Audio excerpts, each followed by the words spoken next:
আজকের প্রথম খবরটা হলো প্রতিদিন ধরা পড়ছে বাংলাদেশি অনুপ্রবেশ নিয়ে উদ্বিগ্ন মুখ্যমন্ত্রী হিমন্ত বিশ্ব শর্মা। বাংলাদেশি অনুপ্রবেশ নিয়ে ফের সতর্ক করলেন অসমের মুখ্যমন্ত্রী ডক্টর হিমন্ত বিশ্ব শর্মা। তিনি বলেন, বাংলাদেশের আর্থিক অস্থিরতায় বিশেষ করে বস্তি শিল্পে মন্দা দেখা দেওয়ায় প্রতিদিন 20 থেকে 25 জন সে দেশ থেকে অনুপ্রবেশের চেষ্টা করছেন। একাংশ ধরা পড়ছেন, কতজন যে ঢুকে পড়েছেন কে জানে। বিষয়টি বড় উদ্বেগজনক বলে মন্তব্য করে হিমন্ত বলেন, অনুপ্রবেশ ঠেকাতে আমরা সব ধরনের চেষ্টা করে চলছি। ত্রিপুরার মুখ্যমন্ত্রীকে উদ্ধৃত করে তিনি জানান, সে রাজ্যেও 1,500 অনুপ্রবেশকারীকে ধরা হয়েছে। আজকের পরবর্তী খবরটি হলো, বাজপেয়ীর জন্মশত বার্ষিকীতে শ্রীভূমি করিমগঞ্জ জেলার শম্ভুসাগর উদ্যান পুনরায় উদ্বোধন মন্ত্রী কৃষ্ণেন্দুর। প্রাক্তন প্রধানমন্ত্রী অটল বিহারী বাজপেয়ীর জন্মশত বার্ষিকীতে মন্ত্রী কৃষ্ণেন্দু পালের হাত দিয়ে শ্রীভূমি করিমগঞ্জ জেলার শম্ভুসাগর উদ্যান পুনর্জীবিত এবং পুনরায় উদ্বোধন হল। বুধবার বাজপেয়ীর 100তম জন্মবার্ষিকী উপলক্ষে দীর্ঘদিন ধরে অবহেলিত শম্ভুসাগর উদ্যানটি পুনর্জীবিত করে জনসাধারণের জন্য পুনরায় খুলে দেওয়া হয়েছে। করিমগঞ্জে অবস্থিত এই ঐতিহাসিক উদ্যানটি পুনর্গঠনের কাজ পরিচালনা করছে পৌর কর্তৃপক্ষ। উদ্যানটি স্থানীয় জনগণের জন্য একটি অত্যন্ত প্রয়োজনীয় বিনোদনমূলক স্থান হিসেবে তৈরি করা হয়েছে। উদ্যানের উদ্বোধন করেন মৎস্য ও পশুপালন মন্ত্রী কৃষ্ণেন্দু পাল। তিনি তার শৈশব স্মৃতির কথা উল্লেখ করে এই উদ্যানটির সামাজিক ও মানসিক সুস্থতার ক্ষেত্রে ভূমিকার কথা তুলে ধরে। পুনর্গঠিত উদ্যানটিতে উন্নত ব্যবস্থাপনা ও রিফ্রেশমেন্ট সুবিধা যুক্ত করা হয়েছে, যা দর্শনার্থীদের জন্য আরও মনোরম পরিবেশ তৈরি করেছে। অনুষ্ঠানে উপস্থিত ছিলেন সাংসদ মিশন রঞ্জন দাস, পৌরপতি রবীন্দ্র দেব এবং অন্যান্য বিশিষ্ট ব্যক্তিবর্গ। আজকের পরবর্তী খবরটি হলো, কৌশিককে সংবর্ধনা। পৌর নিগমে একজন প্রতিনিধি চাইল মারওয়ারি সম্মেলন। মন্ত্রী কৌশিক রায়কে সংবর্ধনা জানালো মারওয়ারি সম্মেলন শিলচর সাহাসহ বিভিন্ন সামাজিক ধর্মীয় সংগঠন। শিলচর শহরের এক রেসিডেন্সি হোটেলের মিলনায়তনে এই সংবর্ধনা অনুষ্ঠানের আয়োজন করা হয়। বুধবার অনুষ্ঠানে শাল, উত্তরীয়, স্মারক ও ছবি ইত্যাদি উপহার দিয়ে তাকে সম্মানিত করা হয়। অনুষ্ঠানে মন্ত্রী কৌশিক রায় কৃতজ্ঞতা প্রকাশের পাশাপাশি তার সংগ্রামী জীবনী বর্ণনা করে লক্ষ্মীপুরের উন্নয়নের কাজের বিবরণ দেন এবং 5 বছরে বরাক উপত্যকাকে সমৃদ্ধ করার প্রতিশ্রুতি দেন। এদিন স্বাগত বক্তব্যে চেয়ারম্যান মূলচাঁদ বৈদ্য বরাক উপত্যকার উন্নয়নের পাশাপাশি পৌর নিগমে মারওয়ারি সম্প্রদায়ের অন্তত একজন প্রতিনিধিকে অন্তর্ভুক্ত করার অনুরোধ জানান। আজকের পরবর্তী খবরটি হলো, বাজপেয়ীর জন্মদিনে স্বাস্থ্য শিবির ওবিসি মোর্চার শিলচরে। অটল বিহারী বাজপেয়ীর জন্মদিন উপলক্ষে বিনামূল্যে স্বাস্থ্য শিবিরের আয়োজন করল বিজেপির ওবিসি মোর্চা। বুধবার বাজপেয়ীর জন্মদিন উপলক্ষে শিলচর চেংকুরি এলাকায় ওবিসি মোর্চার মেডিকেল সেলের কনভেনার হরিপদ দেবনাথের নেতৃত্বে বিনামূল্যে স্বাস্থ্য শিবিরের আয়োজন করা হয়। শিবিরে প্রায় 1.5 শতাধিক লোক স্বাস্থ্য পরীক্ষা করান। সংবাদ মাধ্যমের সঙ্গে কথা বলতে গিয়ে হরিপদ দেবনাথ জানান, অটল বিহারী বাজপেয়ীর জন্মদিন উপলক্ষে বিনামূল্যে এক দিবসীয় স্বাস্থ্য শিবিরের আয়োজন করেছেন এবং আগামী দিনেও এই প্রচেষ্টা চালিয়ে যাবেন।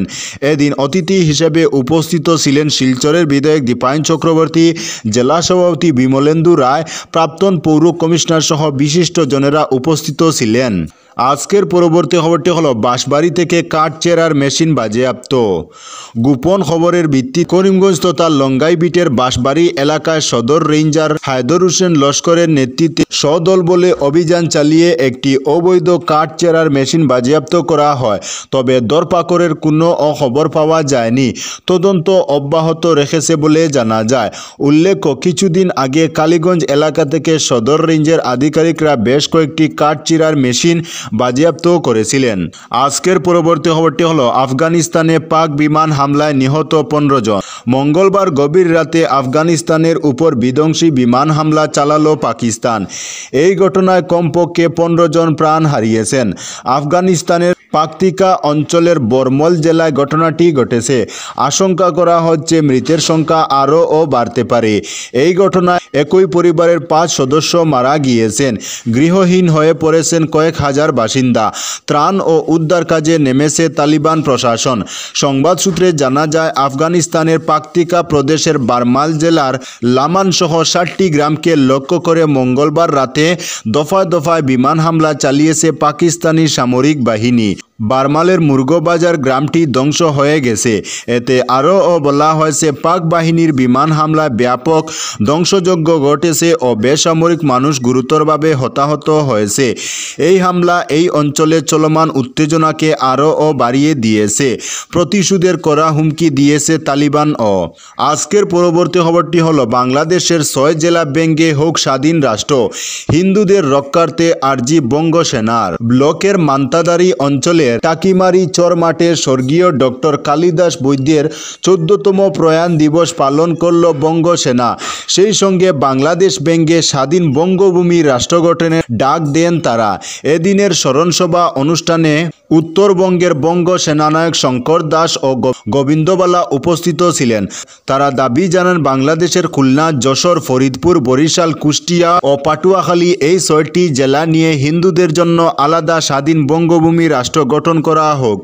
পাশাপাশি তারা আরও জানান, ভারতের কোনো জমি তারা চান না। বঙ্গভূমি রাষ্ট্র গঠনের মাধ্যমে বাংলাদেশের ওই 6 জেলার হিন্দুরা যাতে স্বাধীন ও নিরাপদে থাকতে পারেন, এই আবেদন তারা জানিয়েছেন ভারত সরকারের কাছেও। প্রসঙ্গত, 1971 সালের 25 মার্চ ভারতের সহযোগিতায় পূর্ব পাকিস্তান আলাদা হয়ে স্বাধীন রাষ্ট্র হিসেবে গঠিত হয় বাংলাদেশ। সেই সময় মোট 7.5 কোটি জনসংখ্যার মধ্যে মুসলিম সম্প্রদায় ছিল 5 কোটি এবং হিন্দুদের সংখ্যা ছিল 2.5 কোটি। কিন্তু বর্তমানে মুসলিম কট্টরপন্থীদের আক্রমণে জর্জরিত বাংলাদেশি হিন্দুরা, তাই তাদের নিরাপত্তার স্বার্থে আলাদা রাষ্ট্র গঠনের দাবি রাখল বঙ্গ সেনা। আজকের পরবর্তী খবরটি হলো, সংসদ ভবনের সামনে গায়ে আগুন দিয়ে আত্মহত্যার চেষ্টা যুবকের। সংসদ ভবনের সামনে গায়ে আগুন দিয়ে আত্মঘাতী হওয়ার চেষ্টা যুবকের।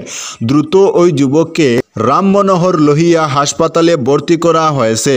ঘটনাস্থলে পৌঁছে গিয়েছে দিল্লি পুলিশ। ফরেনসিক বিশেষজ্ঞরাও তদন্ত শুরু করেছেন। জানা গেছে, ওই যুবকের নাম জিতেন্দ্র, 26 বছর বয়স। তিনি উত্তরপ্রদেশের বাগপতের বাসিন্দা।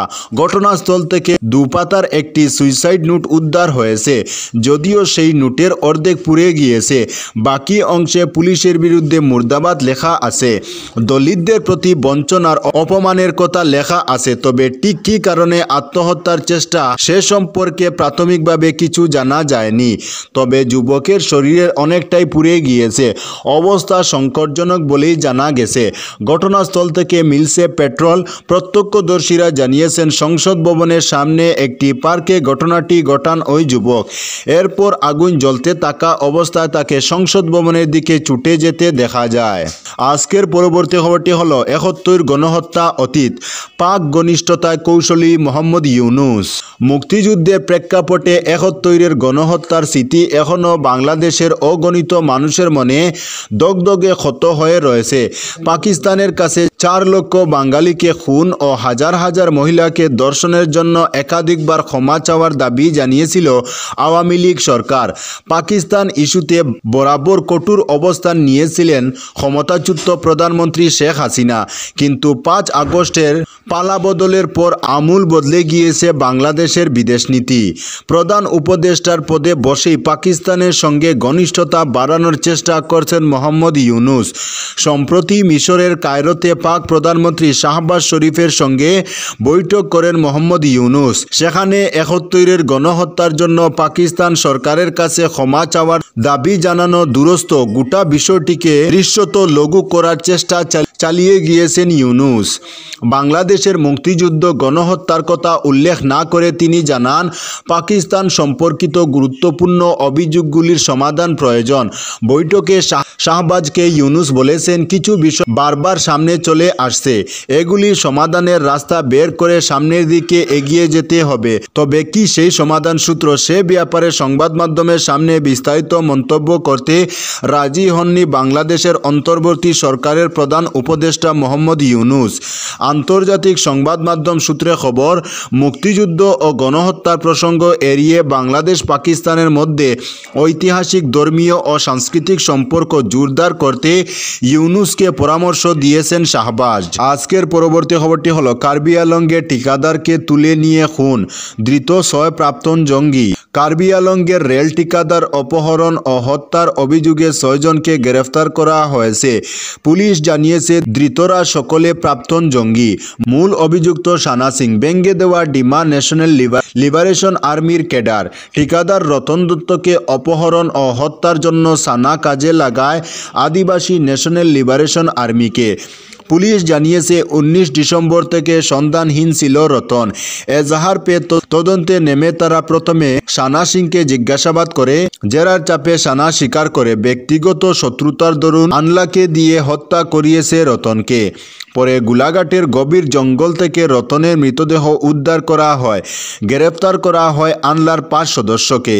তো বন্ধুরা, আজকের জন্য এতটুকু। পরবর্তী কোনো নতুন ভিডিওতে দেখা হবে, তখন অবধি ধন্যবাদ।